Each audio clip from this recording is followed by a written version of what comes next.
esto, Manini Río? ¿Dónde salió esto? Se le escapó a Sotelo. Se le escapó. Sotelo, democrático, Sotelo. Esto, pip, pip, se va para Sin TV. Ponele que haga hashtag. Hashtag. Streaming, salado. Enrique Ortega Salinas, buenas tardes, ¿cómo te va? Gracias por estar por allí. Gracias a ti, Néstor. La verdad que es un gusto, no es una frase protocolar, a mí no me gustan las frases protocolares. Cuando muere alguien yo no le digo al familiar mi más sentido pésame. No soy de ese tipo de... No digo que estén mal, sencillamente a mí no me llegan. Pero si me llega a morir, yo decía, che, le decía a los gurises míos, che, Jorge, tu viejo era notable, decile eso. No, pero la verdad que me encanta participar en este medio, me llama mucho la atención la fidelidad de la gente que te sigue, ¿verdad? La verdad que lo tuyo hecho a pulmón es un fenómeno social digno de analizar. Mira, comenzamos con un comentario negativo. Mientras tanto, les quiero pedir, te lo mandé a último momento, no sé si lo podrás pasar o si ya lo pasaste. Pará, ¿lo tenés pronto, Florencia? Pero lo vamos bien, a pero antes de eso... Pará. Vamos a organizarnos. El videíto, si vos lo tenés en pantalla, lo vas a ver. ¿Vos ves a Enrique Ortega Salinas que dice ahí el cartel? ¿Lo llegás a ver ahora? ¿Tenés YouTube abierto? Ah, está igual atrasado. Pará que ya va a llegar. Pero igual quiero liquidar un tema breve primero. No, está bien, pero solamente para que veas dónde va a salir tu video cuando tú estés hablando, cuando tú des la orden. Correcto, te agradezco. Está Néstor de un lado, está Ortega Salinas por el otro y abajo va a ir el video, ¿está? Ahí apareció en YouTube. Y me disculpo con Gerardo Bleyer que estuvo recién, qué pena porque estaba con otra conferencia y no lo pude escuchar hoy en particular. Pero y de pronto quizás yo diga alguna cosa que ustedes ya trataron. Está bueno para verlo, ¿no? Habló de política internacional del pasado y tiró una línea que da para revolcarse. Bueno, dale, todo tuyo el programa. Vale, mira, comenzamos con una noticia muy negativa, pero que espero que sea temporalmente negativa. El juez de primer turno de Canelones, Luis Alberto Sobot, decidió la prescripción del delito por el cual habían sido juzgados los ex policías Winston Vitale y Alejandro Ferreira por la causa aquella de las torturas en el centro clandestino Los Vagones. Él alega que los delitos ya prescribieron. Ahora el problema es que Uruguay tiene compromisos internacionales firmados y hay toda una doctrina jurídica internacional que dice que esta clase de abominables delitos no prescribe, ¿ya? No prescribe. Es curioso cómo nosotros, o por ejemplo la colectividad judía, no es una crítica a la colectividad judía, quiero aclarar en este caso, siguen persiguiendo nazis después de tantas décadas que pasaron de terminar la Segunda Guerra Mundial, pero no nos apoyan cuando nosotros, hay una pequeña crítica, ¿sí?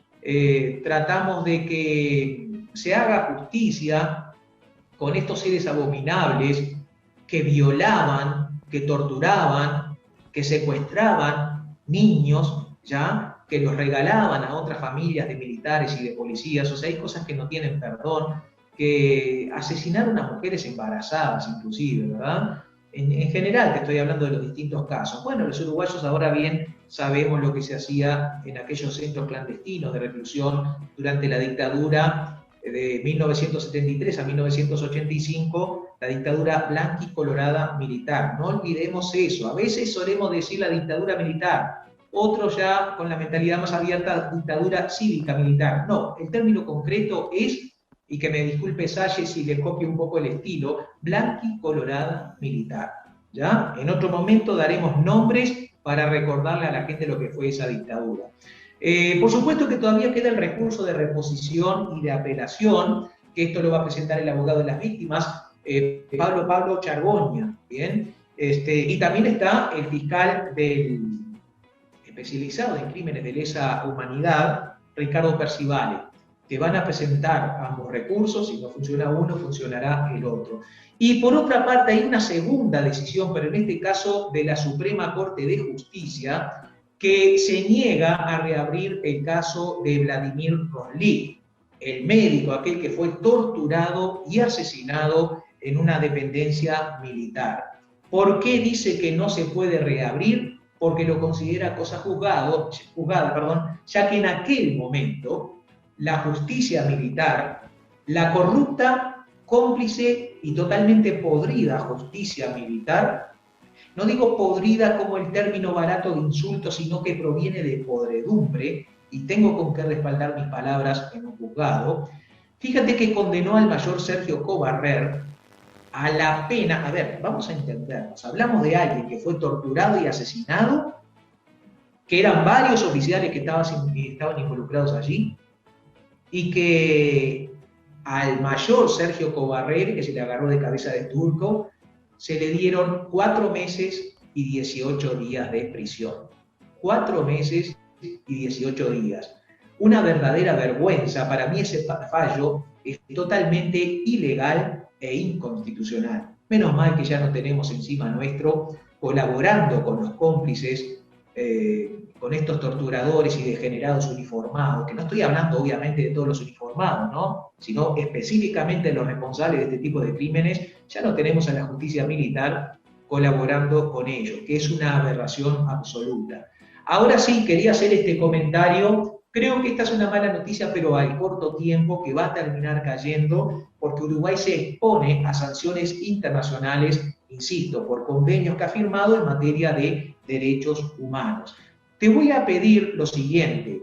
Espero que no lo hubieras pasado antes, porque, repito, me vuelvo a disculpar por no haber visto la primera parte del programa, pero en una entrevista con el hijo de Mauro Viale, a quien llegué a conocer, me llegó un par de veces a entrevistarme en Argentina, que ha muerto por coronavirus, pero el hijo, Jonathan Viale, entrevistó al presidente de la República del Uruguay, Luis Lacalle Pou, demostrando lo patético que es, o lo patética que es buena parte, no la totalidad, del periodismo argentino. Porque si vas a entrevistar a alguien, a ver, si a ti, Néstor, te toca entrevistar a Castillo de Perú, por ejemplo, a cualquiera, a Ortega de Nicaragua, a Biden de Estados Unidos, lo que sea. A la calle Herrera lo entrevisté, a Jorge Valle lo entrevisté y a Sanguinetti lo entrevisté.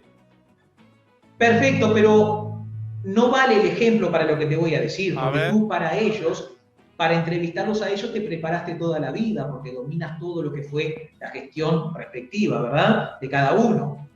A lo que voy es que si algo demostró Jonathan Viale es que no estudió absolutamente nada para entrevistar a nuestro presidente, por lo cual no nos extraña que desde la periodista Canosa hasta el 100% de los periodistas de derecha en Argentina estén enamorados de nuestro presidente, fascinados con nuestro presidente. Te voy a pedir ahora sí que me hagas el favor de poner ese video y luego lo comentamos, porque es increíble cómo, aparte de mentirnos en la cara a los uruguayos, nuestro presidente aumenta su capacidad para la mentira, sobre todo cuando lo entrevistan de afuera. Ponelo el video, Florencia. Y tú me avisas cuando termine. Todos los analistas, o muchos Arrancó analistas, en este momento. Y quienes competían con nosotros en la campaña decían que no había forma de salir de esto sin impuestos. Y nosotros tercamente y obstinadamente decíamos, no vamos a poner impuestos. Primero porque no es necesario, porque si era necesario todo el resto de los argumentos caían por sí mismos.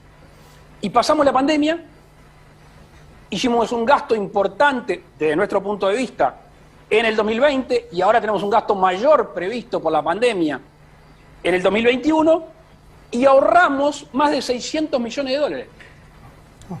Entonces, gastamos 670 y vamos a gastar 940 este año y ahorramos 600 millones de dólares, sin poner impuestos. Y la verdad que el otro día, hablando con el equipo económico, no es un tema que hagamos discurso, ni promocionemos, ni nos jactemos, pero sí la tranquilidad de haber cumplido con la palabra de que dijimos que se podían acomodar las cifras, que se podía bajar el déficit, simplemente en un estado más ágil. Más musculatura y menos grasa. Más gasto eficiente, menos gasto ineficiente. Le hago una pregunta. Más gasto ineficiente, menos gasto ineficiente. Terminó. Bien, bien. Si yo fuera Jonathan Viale, me hubiera preocupado un poquitito por estudiar algo y le hubiera hecho una repregunta. Fenómeno, muy bien, señor presidente, nos alegramos, ahorraron más de 600 millones de dólares en plena pandemia. Pero usted no menciona, por ejemplo, que eso fue a costa de la pérdida del poder de compra de todos los uruguayos. La pérdida de salario real, 1.7 en el 2020, y en estos 6 meses ya vamos por encima de la mitad de esa pérdida, con lo cual al final del año vamos a tener una pérdida del salario real realmente superior. Aumentó la pobreza, 100.000 pobres nuevos en un país de 3.750.000 habitantes, que es menos de la población que tiene un barrio en Buenos Aires como Caballito, por ejemplo. Aumento del desempleo, descenso de las pensiones y jubilaciones, porque están atadas a la evolución del salario. Se recortaron planes sociales que afectan inclusive a los más débiles, a los niños. El otro día veía un cartel de un lugar donde se da la famosa copa de leche y decía, sin acompañamiento. Son tan miserables que hasta en eso han llegado a recortar. En séptimo lugar, se recortó el presupuesto de vivienda. Cuando él habla del ahorro, no te dice que 1.450 millones de pesos se recortaron en viviendas, pero paralelamente y por intermedio de la LUC se estableció por ley el desalojo exprés. El otro día Oscar comentaba que hay 70.000 familias en el Uruguay con contratos precarios. El contrato precario habilita a quien arrienda a expulsar a su inquilino en un plazo fulminante de 6 días. Y si es buen pagador, bueno, 1 mes. Pero la inmensa mayoría de la gente que integra estas 70.000 familias son madres solteras, divorciadas, viudas, con hijos a cargo. Ese es el sector más débil de nuestra sociedad, al que el Estado tendría que abrazar y proteger muy especialmente. Muy especialmente. Y en medio de esa crisis se habilita semejante medida, se recorta el presupuesto de vivienda, que es algo fundamental, y si alguien viene siendo buen pagador y pierde el empleo, que de la noche a la mañana lo puedan tirar a la calle, en estas circunstancias. Pero además no comentó que el IVA sí aumentó un 10%. Eso sí, no se olvidó de aumentar su propio salario, ni de aumentarle, más bien diría habilitar la suba de su propio salario. Él se asegura no perder, pero se le aumentó una cantidad de funcionarios de confianza el sueldo en 100.000 pesos por mes. ¿Cuántas familias podrían sobrevivir ganando, no la mitad, la cuarta parte, 25.000 pesos por mes, y le salvaríamos la vida? ¿Me ibas a decir algo? Sí, una pequeña acotación. En el marco de ese ahorro de 600 millones de dólares e Indamais y de los aumentos y todo lo demás, murieron 5.900 personas por COVID. Murieron 5.900 personas por COVID, que simplemente con invertir dinero para parar la movilización se hubiera frenado muchas muertes. Es tema no menor. Sí.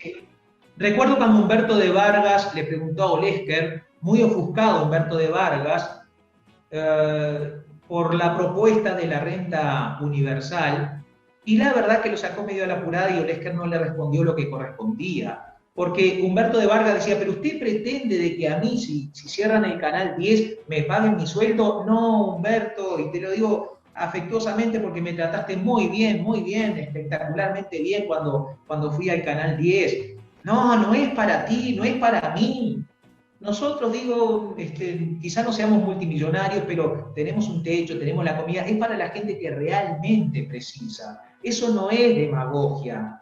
Eso es un sentido mínimo de humanidad. Y qué curiosa la derecha, porque es la que más gárgaras hace con el cristianismo, pero cuando llega la hora de practicar el cristianismo, están en las antípodas, ¿verdad? Yo no entiendo cómo los neoliberales se pueden decir cristianos, porque si el cristianismo tiene una antítesis, esa antítesis se llama neoliberalismo.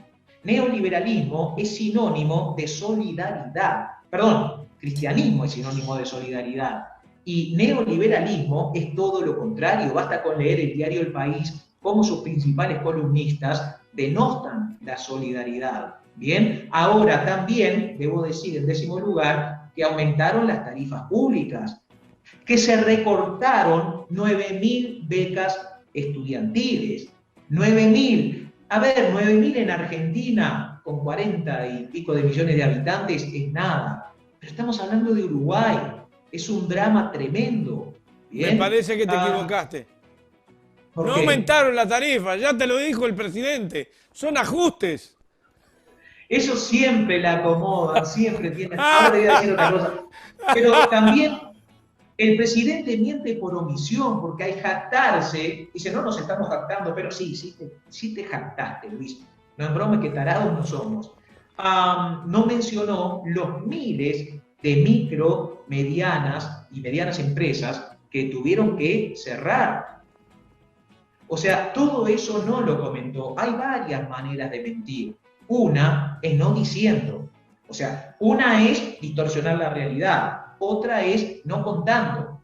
Porque, por ejemplo, mira, el diario El País, el día 26, en su editorial, estoy hablando del diario oficial de la dictadura, comenzó criticando el recurso del referéndum, diciendo que atenta contra la sostenibilidad de la democracia. O sea, primero se burlaban diciendo que íbamos a pasar un papelón porque no íbamos a juntar las firmas. En la parte editorial, van a pasar un papelón, lo dijeron. Yo no sé si sacaron ese artículo porque te juro que lo googleé, lo había leído y ya sabes que cuando registro algo se me queda grabado en la cabeza. Y ya no lo encuentro. Debe estar, seguramente soy yo el que no lo encuentra. Pero ahora, como sí juntamos las firmas, se están quejando contra este recurso que tiene la población, ¿bien? Como su única forma de resistencia cuando un gobierno abusa por intermedio de alguna ley. O sea que están yendo contra eso, ¿no? Te quería comentar otro pequeño detalle. En marzo de este año, porque estamos hablando de distintas maneras de mentir, se pasaron las cifras del descenso de delitos en el Uruguay, ¿bien? Al año de la gestión de Jorge Larrañaga, ya sabemos, fallecido. Lo que no dijeron es que la aclaración de delitos bajó en un 13,5%. O sea que cuando hablamos de efectividad de la policía, ya que les gusta comparar con el año 2019, que es el último año de Eduardo Bonomi, bien, entonces Bonomi tuvo un 13,5% más de efectividad en la aclaración de los delitos. Ahora, y esto es un tema que te lo prometo detallar más adelante, de acuerdo a la organización Inside Crime, que hace un estudio de la evolución de los delitos en todo el continente, la inmensa mayoría de los países tuvieron un descenso, muy particularmente en los homicidios y en los crímenes en general. Pero cuando hablamos de delito en Uruguay, nos han logrado meter en la cabeza que en el único delito que tenemos que pensar es en el abigeato, porque obviamente que perjudica al sector agroexportador, pero cuando hablamos de la percepción de criminalidad, siempre pensamos en el ratero, en el rapiñero. Nunca pensamos en el delincuente de cuello blanco, y el delincuente de cuello blanco está loco de la vida, con este gobierno, porque gracias a la LUC ahora se lava de una manera mucho más sencilla que antes de la LUC. De hecho, los ROS, registros de operaciones sospechosas, que son informes de las inmobiliarias, de los escribanos, de los abogados, del sector bancario, del sector financiero, han bajado abruptamente, van en picada, van rumbo a la mitad de lo que teníamos en el año 2019. Porque si antes... Pará, que me perdí en algo ahí. A ver, explícame lo cuento. El ROS es la sigla de Registro de Operaciones Sospechosas. Hay una serie de instituciones públicas y privadas que tienen la obligación de informar, ¿bien?, de las operaciones sospechosas al gobierno. ¿Correcto? Sí. Bien. Medida correspondiente. Eso bajó abruptamente desde que está la luz. O sea, se lava más dinero, porque, por ejemplo, si tú ibas a depositar $20.000 en el Banco Santander, por decir algo, ¿no?, tenías que presentar una cantidad de documentos y el banco la obligación de decir que Néstor Ulloa depositó $20.000 y tenías que decir de dónde. Ahora, si no son 100.000, ya no pasa nada. O sea, esto se hizo para favorecer a los narcotraficantes, a los que se dedican a la trata de blancas y a los negocios turbios. Volviendo al tema del diario El País, que me quedó colgado algo, el diario El País, por otra parte, está remitiendo una semana sí y otra también, contra los sindicatos. La derecha, muy particularmente el herrerismo, siempre le tuvo fobia a los representantes de los trabajadores. ¿Cuál es el país ideal para el herrerismo y la derecha en general? Un país sin sindicatos, donde como en Paraguay puedas pagar por debajo del salario mínimo, donde los empresarios no tengan que preocuparse por mantener ciertas condiciones básicas de seguridad, por ejemplo en una construcción. Están en contra de la ley de responsabilidad empresarial, lo dijeron claramente, la votaron en contra.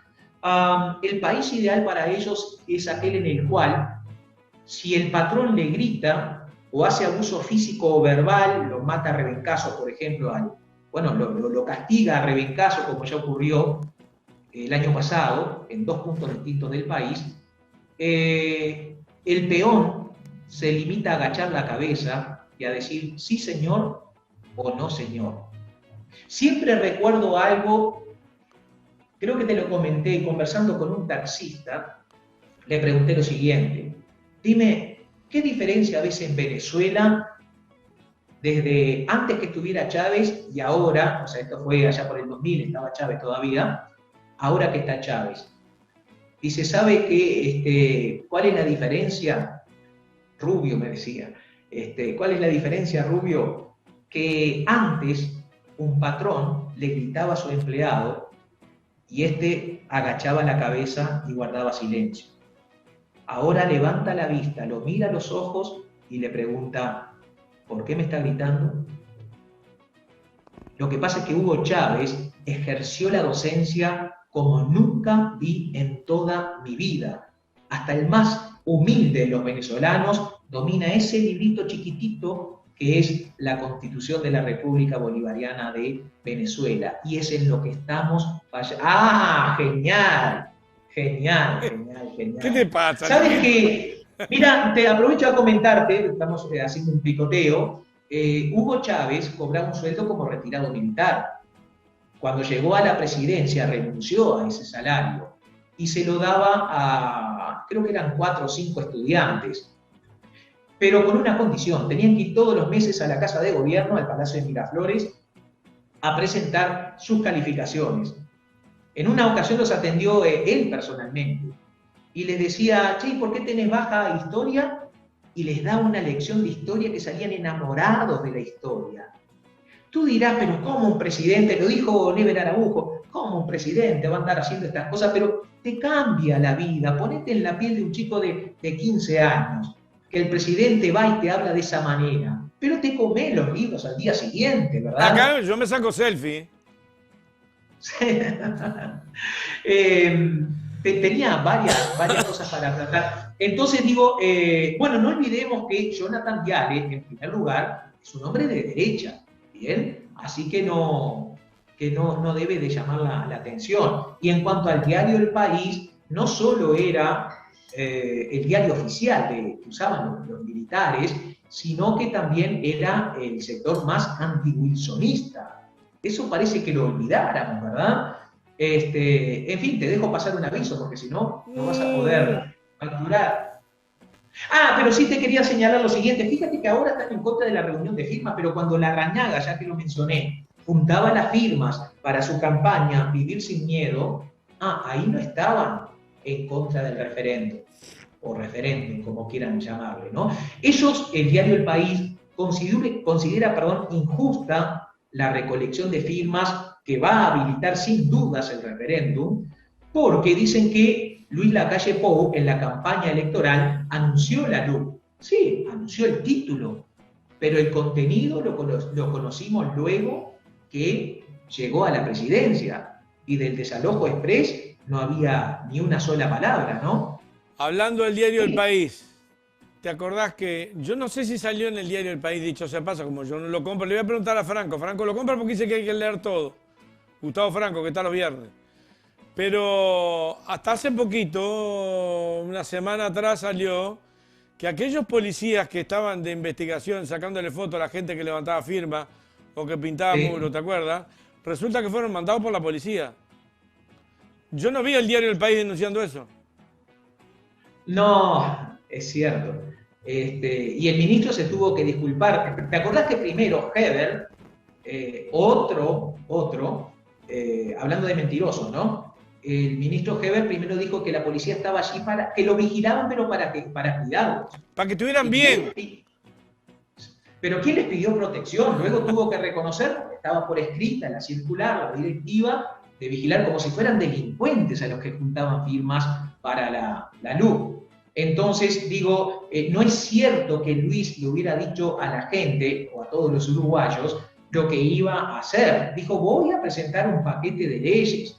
Y mencionó, sí, un par de cositas, pero luego eran 500 leyes disfrazadas como si fueran una. Y yo aprovecho a decirle a la gente, yo entiendo que de pronto si tú leíste la LUC, haya partes o artículos que tú digas, ah, qué bien esto, yo voy a defender la LUC porque esta parte me gusta. No estamos contra toda la LUC, solo contra 135 artículos, como el de los desalojos express, entre otros, ¿bien? O el de la limitación de la información pública, entre otras aberraciones, pero el resto perfectamente se mantiene. Se mantiene. Estoy mezclando lo del diario El País porque todos los días me asombra. Volviendo al tema de el ministro del Interior, él habla, y de la cantidad de delitos que estábamos mencionando, él habla de 131 homicidios en el último año. Pero fíjate que aquellos que seguimos las noticias de los propios medios de información de la derecha, nos da la cuenta 152, 131 contra 152. Pero como siempre la arreglan, igual que con la suba de las tarifas, que dicen que no es suba, pero tal cosa, y lo de los impuestos, que no es. Es más, el gas lo aumentamos por debajo, porque tendríamos que aumentarlo más, te lo dicen. Exacto, ¿verdad? Ahora, él lo que dijo fue, no, lo que pasa es que en un principio parecían homicidios y terminaron siendo suicidios. Anda ahora a averiguar, pero las noticias decían homicidios y contando uno tras otro, la cuenta nos dan 152. Esto ya había sucedido el año pasado con La Rañaga, y recuerdo que en aquel momento yo cité una canción de Ricardo Arjona. Te conozco desde el pelo hasta la punta de los pies. Sé que roncas por las noches y que duermes de revés. Y dices que tienes 20 cuando tienes 23. En aquel momento él decía 30 y eran 33 homicidios. Pero por lo menos, mirá, hay un oficial de policía, un jerarca policial. ¿Te acordás el coordinador de la jefatura de policía de Maldonado? No, pero si decía el nombre me puedo acordar. Sí, el comisario mayor Fernando Pereira, que fue procesado, y el mismo que había hablado con el ministro de Turismo para hacerle favores personales. ¿En qué quedó eso? Fue procesado por varios delitos, pero uno de ellos... ¿En qué quedó lo del ministro? No, en nada.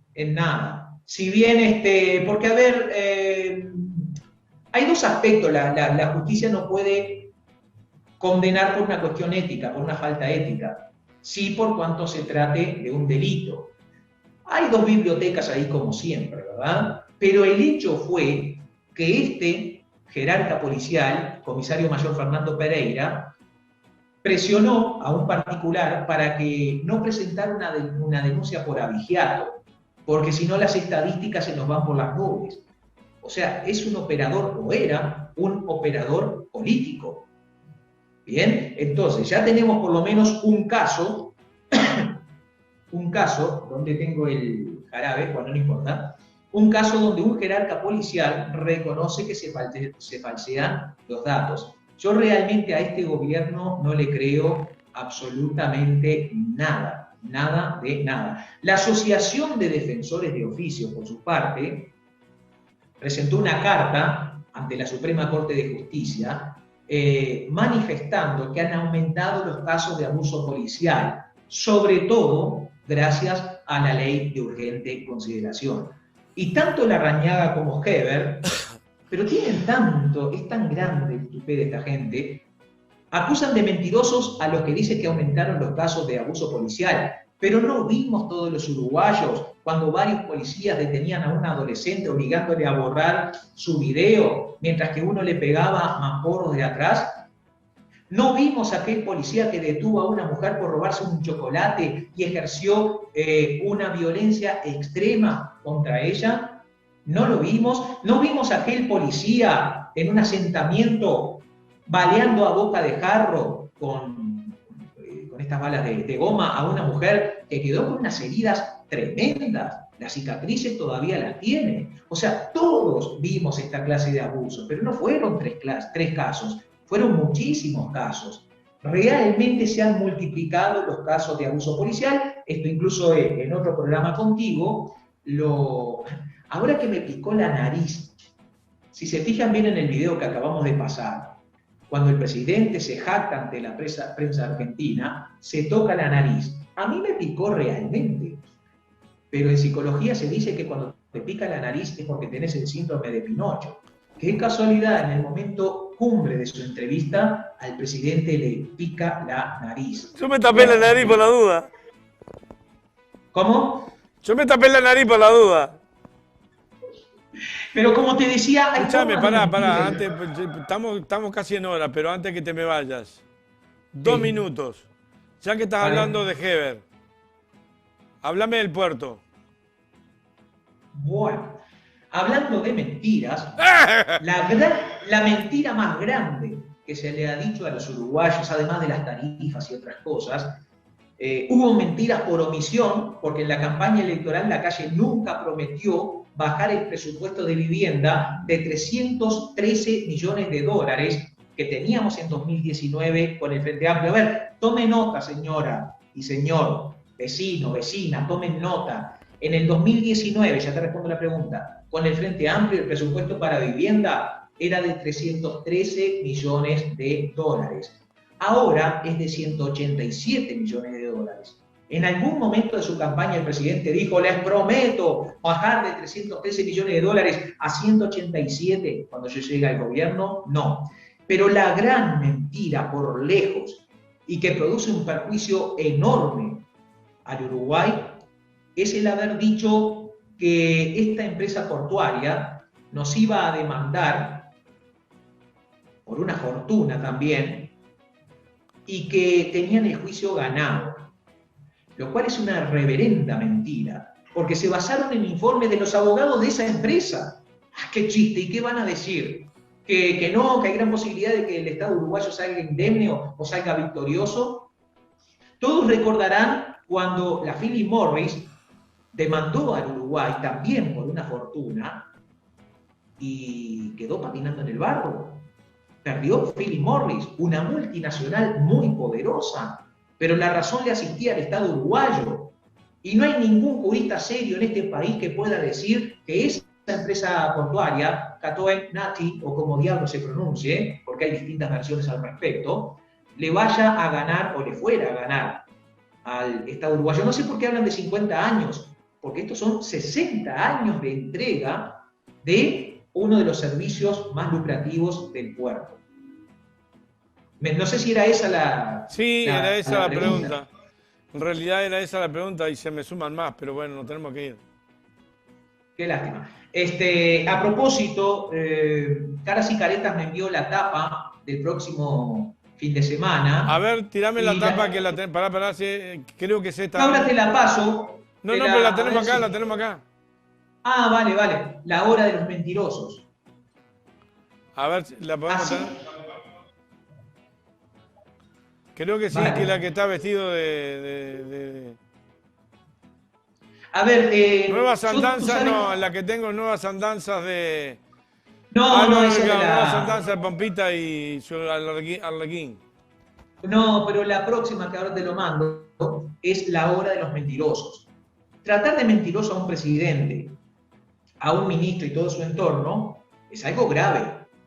Si yo soy el que miente, si estoy difamando, si estoy calumniando, me pueden hacer una demanda por difamación e injuria, como corresponde. Ojalá que lo hagan. No sabes con qué placer pondría mi valija en el primer avión que salga para Uruguay para ir a fundamentar. Eso sí, les advierto, me van a tener que escuchar más o menos durante unas 48 horas de corrido y sin descanso argumentar de por qué digo todo esto. Pero quiero señalar un hecho gravísimo. A la asunción del presidente del Perú, el presidente no fue. Eso en el mundo diplomático tiene una sola palabra. Mandó al canciller Bustillo, ¿verdad? Tiene una sola palabra, desplante. Pero fíjate que el primer país al cual visitó, con el primer presidente que se reunió, fue con Bolsonaro de Brasil, de ultraderecha. Su equipo, bueno, también mandó gente para hablar con Donald Trump, pensando que Donald Trump iba a ganar la elección. Y no invitó a la asunción de su presidencia a los presidentes de izquierda. Digo, esto lamentablemente en política exterior también hemos retrocedido de manera vertiginosa. ¿La seguimos la semana que viene? La seguimos. Gracias, Enrique. Gracias a ti, ha sido un gusto. Mañana te envío el programa tuyo solo, la columna tuya. Genial, genial, te agradezco mucho. mucho. Nos vemos, chau, gracias. Pasen muy bien, suerte. Vamos a ver los termos ahí que tenemos, los pegotines.